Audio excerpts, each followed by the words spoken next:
Nouvelles héroïnes.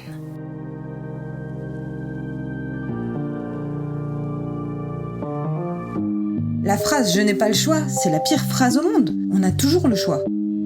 T'es au fond du trou. T'as l'impression que c'est la fin de tout. Mais en fait, c'est le début. Sauf que toi, tu le sais pas encore. Il faut juste continuer à avancer. Pourquoi on pose ces questions aux enfants ? Qu'est-ce que tu veux faire plus tard ? Tout, en fait. J'ai un doctorat, 5 masters. Mais alors, j'aime pas l'école. Je faisais des maths avec mon père. J'étais très bonne en maths quand j'étais petite. J'ai réfléchi à rien.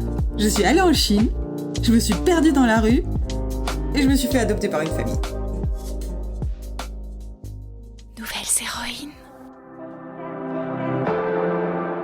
Salut toi, je suis Céline Steyer, celle qui murmure à tes oreilles des récits d'aventures insolites, de dépassements de soi et de destins extraordinaires à travers des histoires vraies de femmes qui ont osé faire de leurs rêves une réalité. Des histoires pour t'aider à grandir en confiance et trouver ton propre chemin. Bienvenue dans le monde surprenant des nouvelles héroïnes. Nouvelles héroïnes.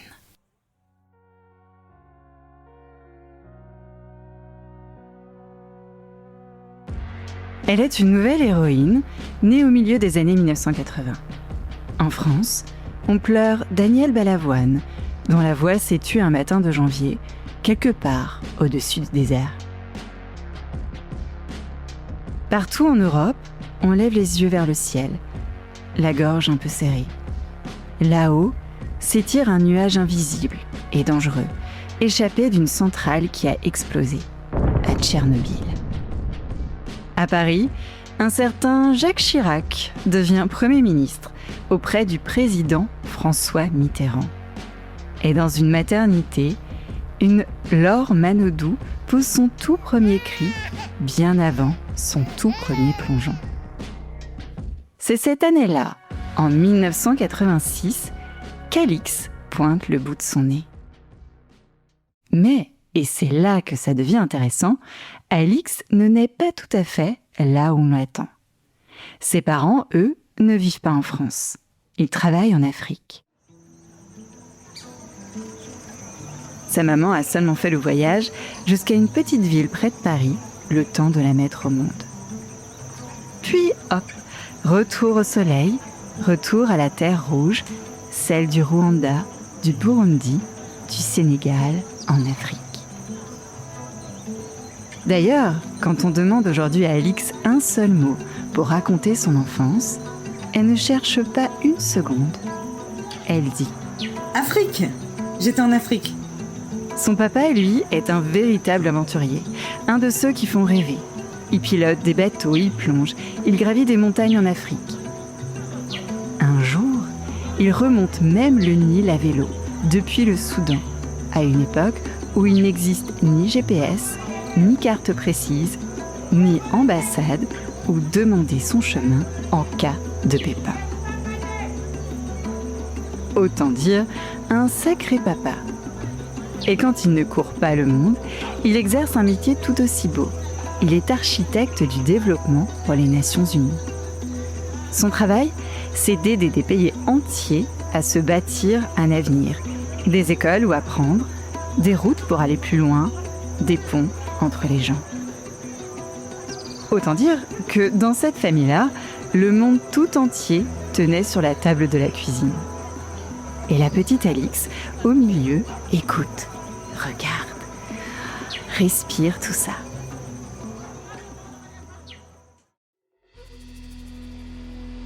Alix a un cerveau un peu particulier.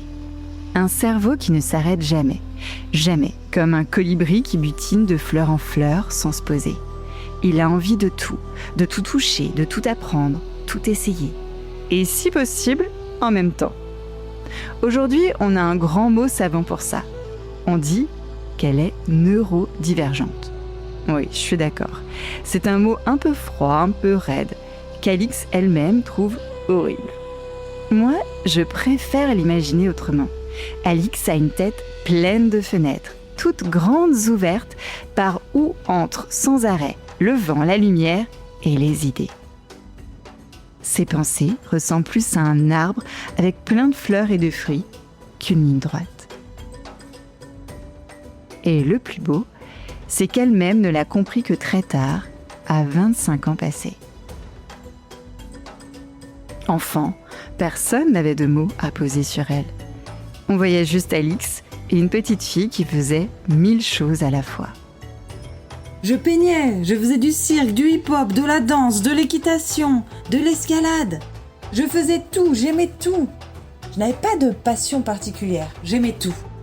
Alors si toi aussi, tu es de celles qui aiment trop de choses pour n'en choisir qu'une seule, ouvre grand tes oreilles.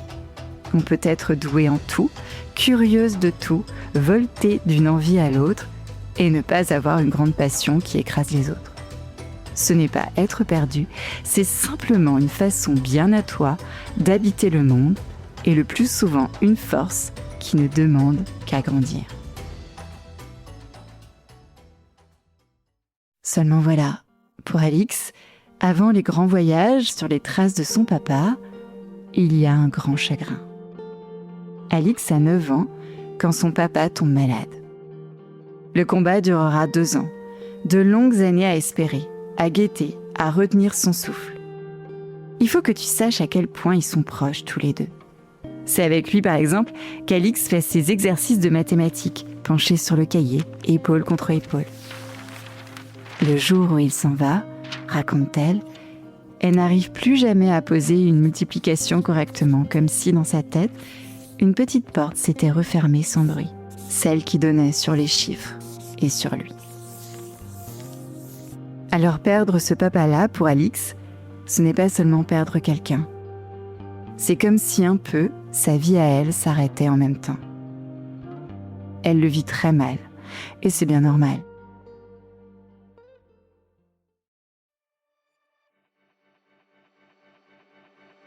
Elle devient une adolescente en colère, les cheveux en bataille et de grosses chaussures à clous aux pieds. D'abord punk, puis gothique, mais attention, une gothique qui lit Goethe et écoute de l'opéra. Une gothique intellectuelle en somme, qui a surtout besoin de faire sortir tout ce chagrin quelque part et qui a choisi la musique. Elle passe 2 années de collège en pension militaire à la maison d'éducation de la Légion d'honneur. Puis, au lycée, elle en a assez d'être assise à écrire la dictée des profs, alors elle sèche les cours pour s'enfermer dans sa chambre et dévorer seule des piles entières de livres. Les années passent, Alix passe son baccalauréat et c'est là que commence la partie de l'histoire que je dois te raconter avec précaution. Mais avant même de commencer, je veux te rassurer tout de suite parce que c'est important. Ce que tu vas entendre est impressionnant, c'est vrai. Pourtant, tout le monde, absolument tout le monde, s'en sortira vivant. Garde bien ça en tête. Maintenant, je peux te raconter. Nous sommes en août 2005. Alix s'est portée volontaire pour accompagner un groupe d'une trentaine de jeunes entre 9 et 18 ans qui partaient passer quelques mois au Canada. Elle était à peine plus âgée qu'eux. Elle avait compté et recompté ses 30 protégés à l'aéroport, le cœur battant, fière comme tout de cette responsabilité. L'avion décolle. 8 heures de vol, remplies de rires, de blagues, de chansons. Personne ne voit le temps passer. Et puis, juste avant d'atterrir à Toronto, un orage éclate. L'avion se pose alors sur une piste recouverte d'eau. Il glisse encore, il ne parvient pas à s'arrêter à temps. Il finit sa course en bas d'un talus. Et un feu se met à courir le long du nez. Voilà, c'est le moment effrayant, sauf que c'est aussi, et surtout, le moment du miracle. Parce que les hôtesses et les stewards, eux, savent exactement quoi faire. Ils ouvrent les portes, déploient les grands toboggans jaunes et font sortir tout le monde. En 2 minutes et demie, le temps d'une chanson, à peine, l'avion est vide. 309 personnes étaient à bord ce jour-là. 309 personnes en sont sorties. Pas une ne manquait. Les journaux du monde entier en ont parlé. On a appelé ça le miracle de Toronto. Et Alix dans tout ça ? Elle glisse sur un toboggan, atterrit dans l'herbe trempée avec une seule chaussure au pied et n'a qu'une seule pensée, une pensée qui tourne en boucle. Mes enfants. Sous la pluie battante, elle compte les têtes encore et encore en appelant ses jeunes un par un. Elle ne pense pas à elle pense à eux et tant qu'elle ne sait pas que pas un seul ne manque à l'appel, elle ne s'autorise pas à respirer. Mais ce qu'Alix ignore ce soir-là, ce sont deux choses. La première, c'est que cette date, le 2 août, est très exactement le jour anniversaire de la mort de son papa. La seconde, c'est que sa maman, seule à la maison de l'autre côté de l'océan Atlantique, a allumé la télévision et vu les images de l'avion en flammes, avec ces mots terribles écrits en dessous. Aucun survivant. Heureusement, tout cela est faux et bientôt tout le monde apprend qu'Alix et ses jeunes sont sains et saufs.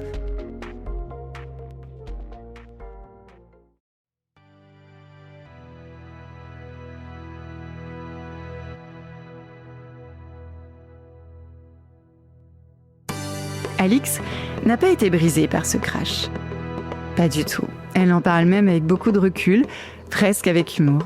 Elle raconte qu'après avoir été récupérés, ils ont reçu un peu d'argent pour se racheter des vêtements et que toute la bande a couru s'acheter des bonnets et des drapeaux canadiens ridicules en riant comme des fous. Et elle a repris l'avion sans jamais avoir peur. Parce que le vrai courage, tu vois, ce n'est pas de ne jamais tomber.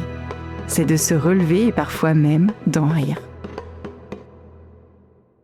Sauf que quelques mois plus tard, de retour sur les bancs d'une fac de droit qu'elle déteste, Alix sent qu'il faut que ça bouge.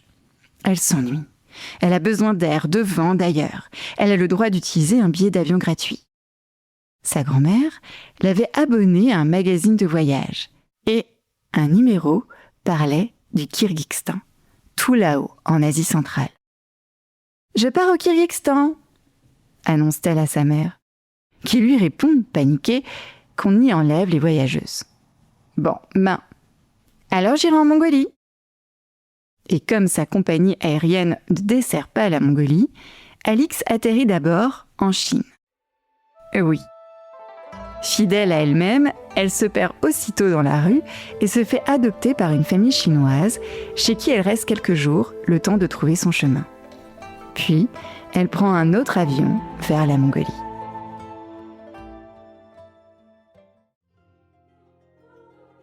La Mongolie, c'est ce grand pays presque vide qui s'étend entre la Russie et la Chine, fait de steppes, de grandes plaines d'herbes rases qui ondulent à perte de vue sous un ciel énorme. Pour te donner une idée, c'est grand comme presque 3 fois la France, mais avec très très peu d'habitants, et c'est même l'un des pays les moins peuplés du monde. On peut y rouler des heures sans croiser une seule maison, rien que l'horizon. Quelques troupeaux et parfois une tente ronde et blanche plantée là comme un champignon au milieu de l'immensité. Une yourte.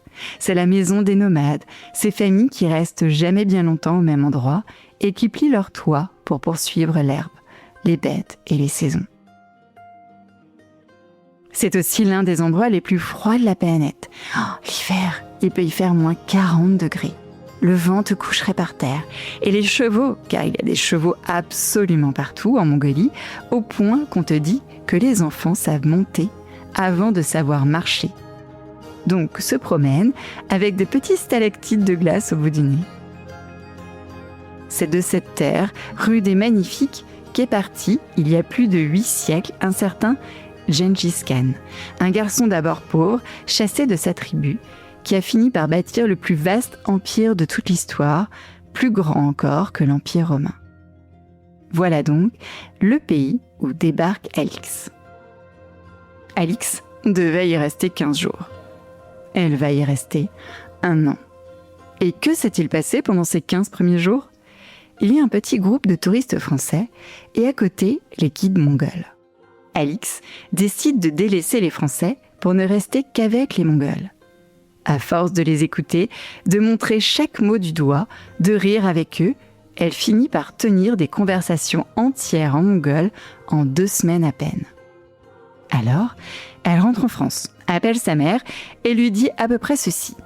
« Maman, gare-toi sur le bord de la route, je repars vivre en Mongolie. » Sa maman lui fait promettre de prévenir l'université et de ne pas tout abandonner. Alix écrit alors une lettre pour dire qu'elle prend juste un peu de temps. Et la voilà repartie en Mongolie.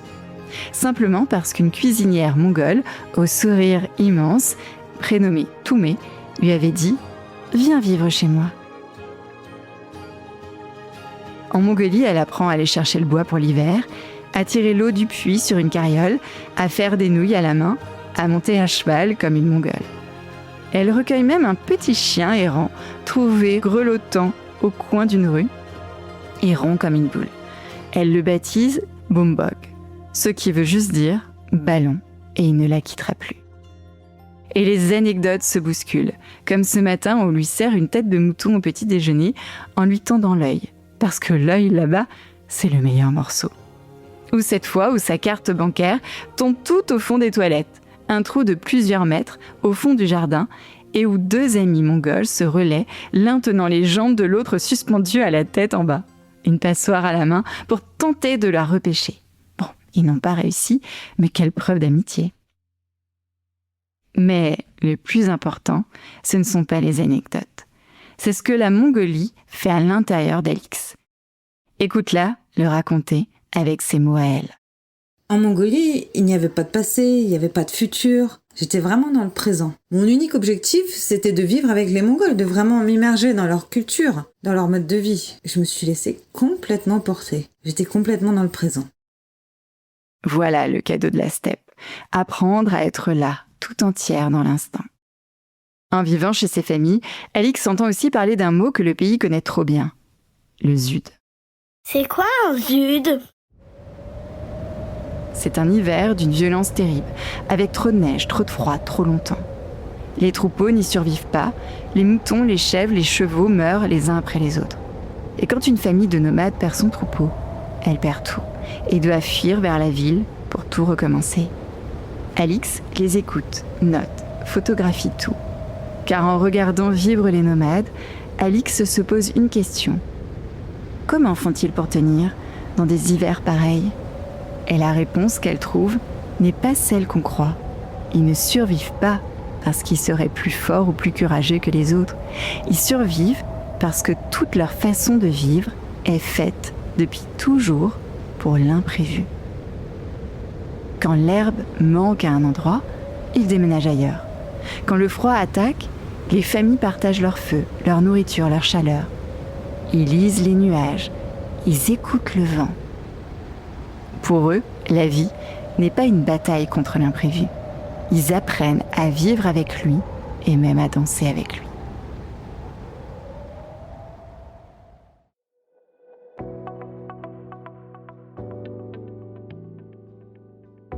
Au bout d'1 an, Alix rentre pour une raison toute simple. Elle n'a plus d'argent. Et l'hiver mord trop fort.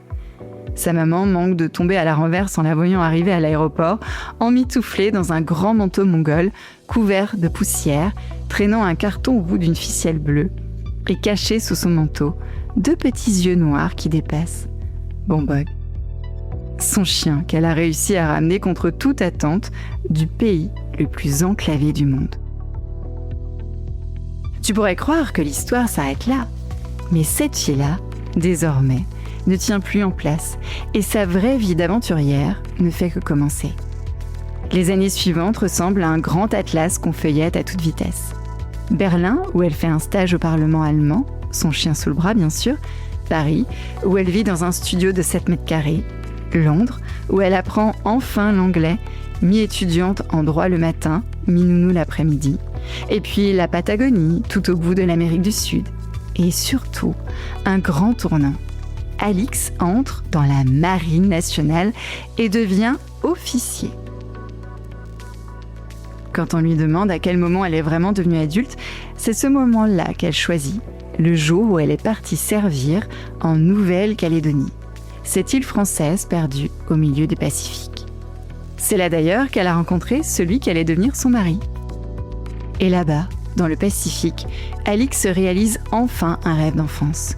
Approcher au plus près la beauté sauvage du monde. Direction le Vanuatu, un archipel de plus de 80 petites îles perdues, très loin de tout, posé sur ce qu'on appelle la ceinture de feu du Pacifique, une immense boucle de volcans qui entoure tout l'océan. Autant dire, l'endroit rêvé pour qui aime les volcans. Et Alix, justement, en gravit un en pleine nuit. Le Marm. Attention, celui-là n'est pas un volcan endormi. C'est l'un des très rares du monde entier à abriter tout au fond de son cratère un lac de lave qui ne s'éteint jamais. Pour l'atteindre, il faut un guide qui connaît la montagne par cœur. Le sien marche pieds nus, écoute le sol qui tremble sous ses pas et renifle le vent pour deviner d'où viennent les fumées, car certaines sont des gaz dangereux qu'il ne faut surtout pas respirer. Le Vanuatu ne lui a pas seulement offert du feu à Alix, il lui a offert aussi la mer. Car Alix devient plongeuse et tombe amoureuse des requins. Oui, des requins. Ces animaux qu'on croit féroces et qui, à force de les observer, se révèlent gracieux, calmes, presque élégants. Un soir, à l'intérieur d'une vieille épave engloutie, son guide leur demande d'éteindre toutes les lampes. Et là, dans le noir total, sous 30 mètres d'eau, des centaines de minuscules poissons se mettent à scintiller autour d'elles comme un ciel d'étoiles tombé tout au fond de la mer.